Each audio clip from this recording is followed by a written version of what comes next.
Today in my match fishing memories I want to talk about catching dace down on the Frome in Wareham in matches. By the mid-70s myself and Phil were gaining in experience. We'd been seniors for a couple of years, and the towpath, which is the Frome downstream from Wareham, on the right hand bank downstream, had lots of swims, about 30 swims down there maybe, and lots of dace. Sometimes they were very small dace, sometimes they were bigger ones, quite a mixture down there, very few roach. And what happened in early 1976 is that Phil got the upper hand basically. We had 5 matches down there and Phil was pretty much unstoppable. He won the first 3. The weights weren't that high. I think that the best weight he had was about 11 pounds. I think he had that twice. Another match he won with just 6 pounds by Wareham Bridge, which was really weird because that swim wasn't particularly good. That was a hard match. The river was quite coloured. I think I was 4th with about £1.50 pounds. He had 6 pounds. I wasn't that far behind him, but I just couldn't beat him. One of the matches when he had 11 pounds, I had 7 pounds for second. And I can't remember the other match. I don't think I caught much, but he definitely won. And I was determined to try and beat him, but how did I do that?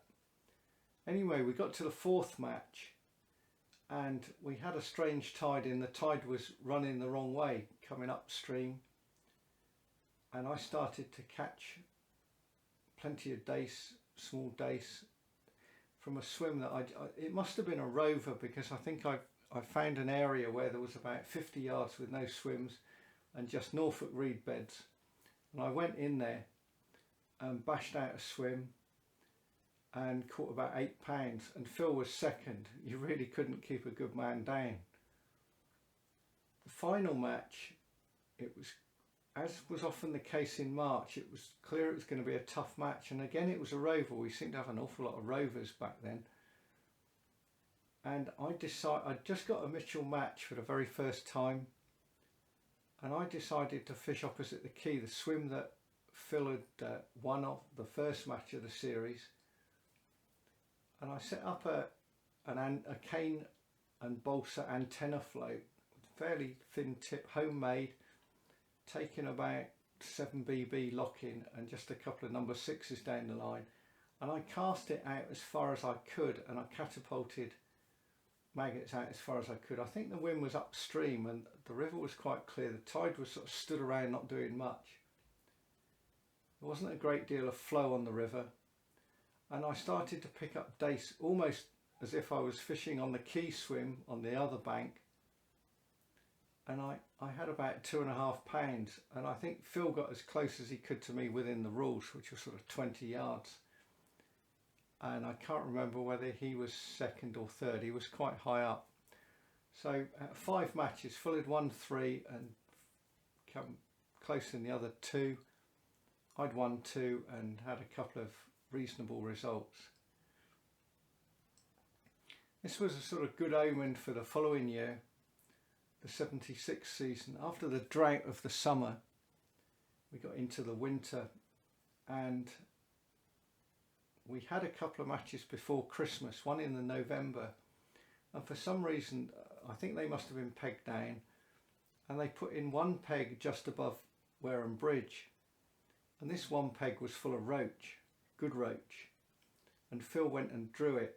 I was down the towpath, and for a long time I wasn't catching, and then I started to catch well. I was getting lots of little bites from tiny bass, little bass like this, which didn't count, and in the end I switched to a 22 from an 18, and I'd only had about 5 dace, and suddenly that was what the dace wanted, a little tiny hook, and I started to catch dace really fast. I'd actually gone up and seen Phil, seen him catching good roach.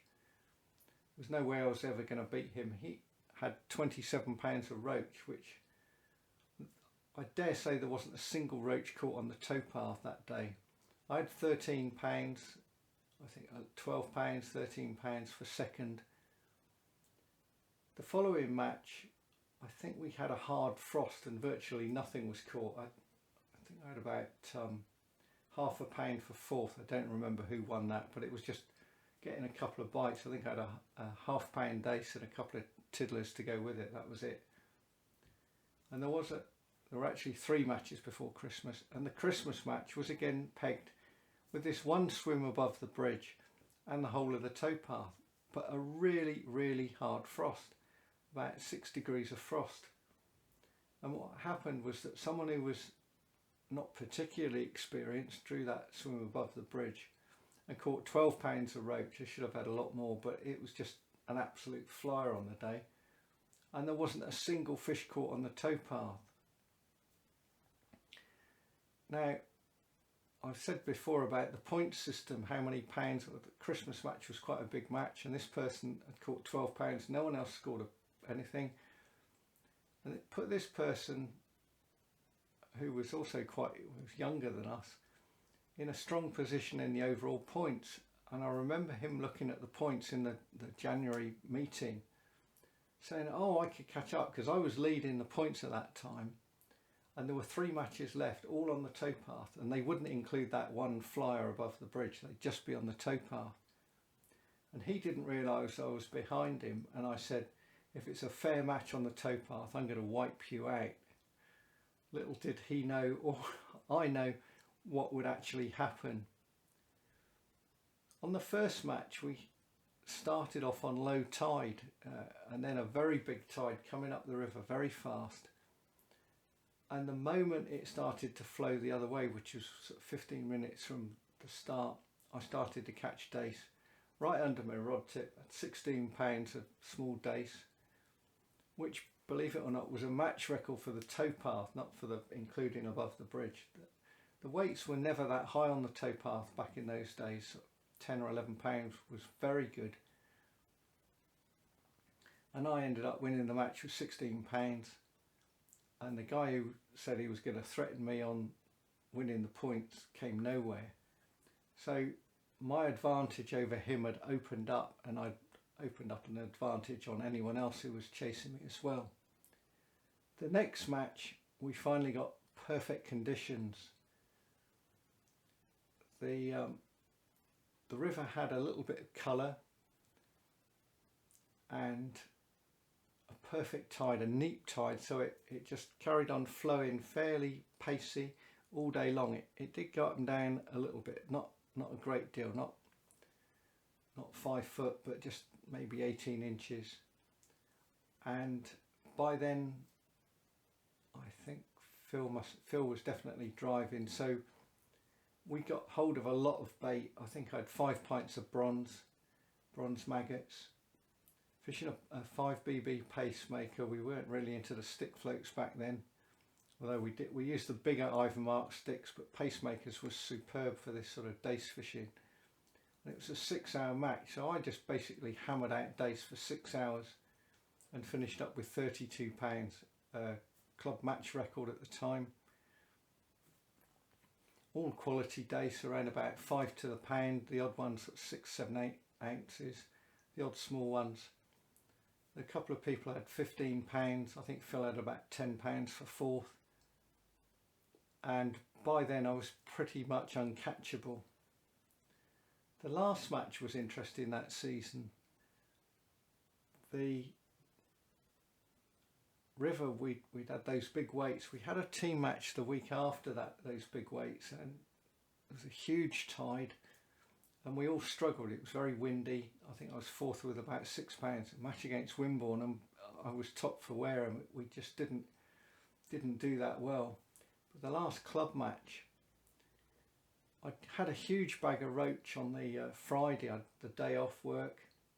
40 pounds of almost all roach on the quay, and that was on the Friday. On the Saturday I thought I'd test out the towpath, and instead of these good dace, it was all 4-inch dace. I had lots of them. I had about 7 pounds of these little dace, and I thought, I see, this is going to be different.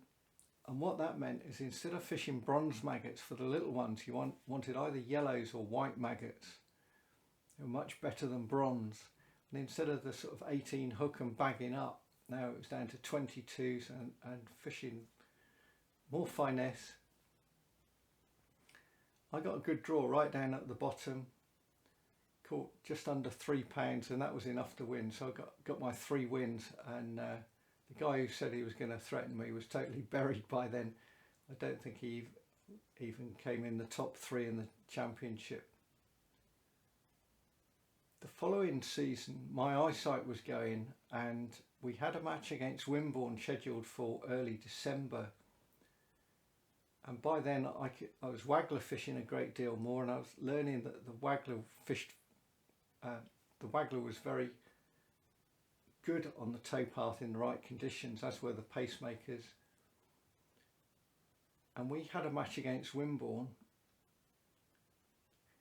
and what had happened the previous 5 or 6 weeks, we'd had floods and frosts and everything else, and the towpath had not fished well at all, and suddenly the conditions set just right. We had some rain on the Thursday, the river settled on the Saturday, I fished on the quay, had about £10 a good roach, and Phil came down at sort of lunchtime and he said, "What do you think the towpath will be like?" I said, "I don't know." He said, "Well, have you got any maggots?" I said, "Yeah, I've got." "Go and give it a go for an hour or 2 and let me know, and we'll see if we need more bait." So I went down there and had about £12 in a couple of hours fishing on the towpath of Dace. So I let Phil know, and he went and got us a load of bait, and he got more bait for Richard and 1 or 2 others. So it turned up equipped for this match, although I couldn't see very well, with something like 5 or 6 pints of bait, as did Phil. Drew a good peg, Phil drew a good peg, and we started to feed heavily. And Wimborne, who'd done well on the towpath previously by being fairly cautious, feeding fairly light, just taking 1.5 pints of maggots, didn't know what hit them. For the first 20 minutes, 30 minutes, they were picking up Dace the same speed as us.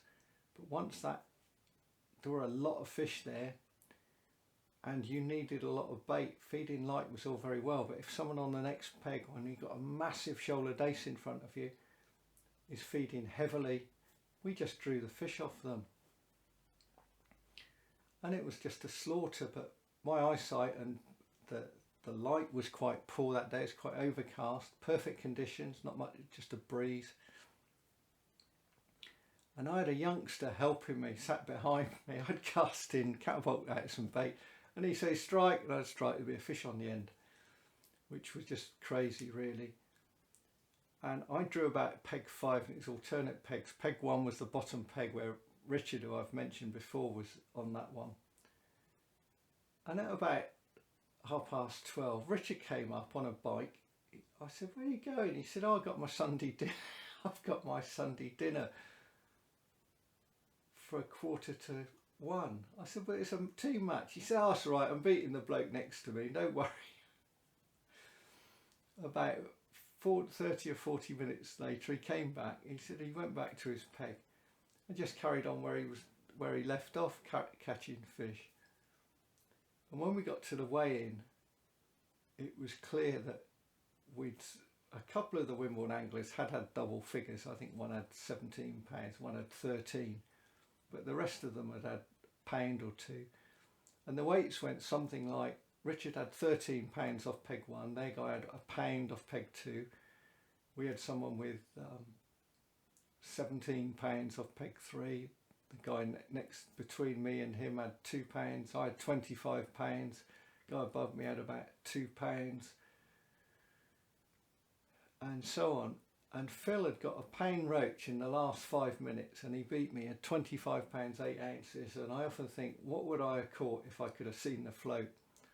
And that was one of the things that finally, about 2 months later, I finally went to the opticians and got some glasses, and I really needed them by then.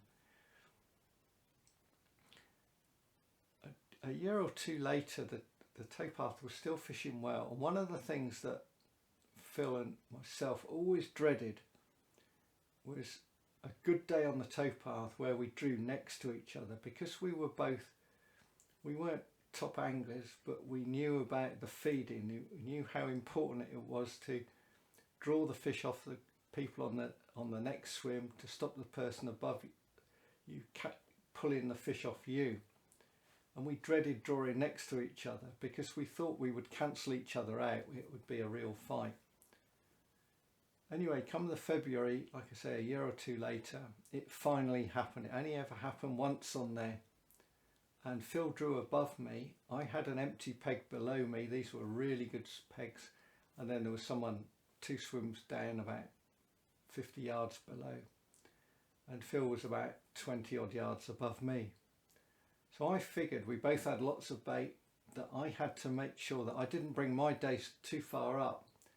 Phil would be trying to pull my dace off me as well as keep his own fish there.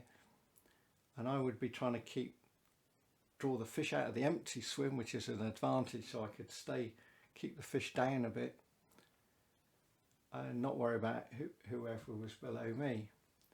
And this is what happened. And I kept the fish where I wanted. Phil was catching, but I was catching more because I had that empty peg below me. And after about 3 hours, the guy who was on the peg, 2 pegs down, came up to me, and I couldn't see him. There were willow bushes down the towpath and reed beds, so he was just out of sight, 50 yards down. He said, "Are you catching?" I said, "Yeah." He said, "You bastard." He said, "I was catching for about 20 minutes, 30 minutes or so, and the next thing they were at the top of my swim, and then they were pretty much gone. I've had the odd fish since then." I said, "Oh, sorry about that." After about 4 hours, Phil finally, he said, "No," he said, "I can't get them off you, and you're obviously beating me," and he actually packed up. And that let his fish drop back into my swim. And I had it was much easier then because I could pull the fish up a little bit more and get them where I could catch them.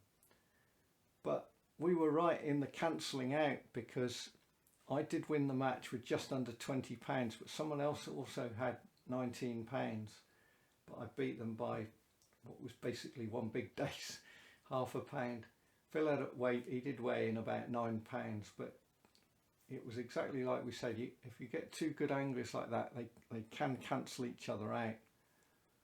And that's what happened that day. There were other matches on the towpath, and by around about the start of '79, a lot more moorings started to make it hard to peg down there to get the swims in. They put another line of inside moorings. Wessex Water, as they were in those days, now the Environment Agency, put another load of moorings. There was a bit on the bend there where it's nice open water, lovely waggler fishing, and that became sort of untenable as well. So I think you could say the 70s were the glory days of the towpath. Nearly all dace fishing. Occasionally we had a few roach down there.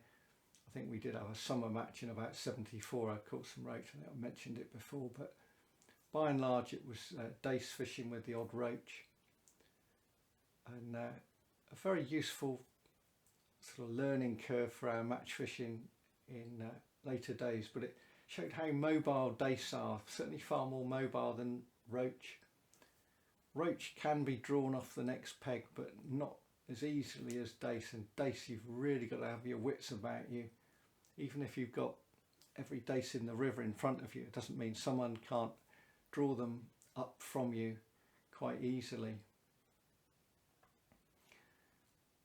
Another fish that you can draw, a chub, and the next video I'm going to do will be about chub fishing on the Stour in matches, which I learned some important lessons with those as well. So until next time, it's goodbye for now.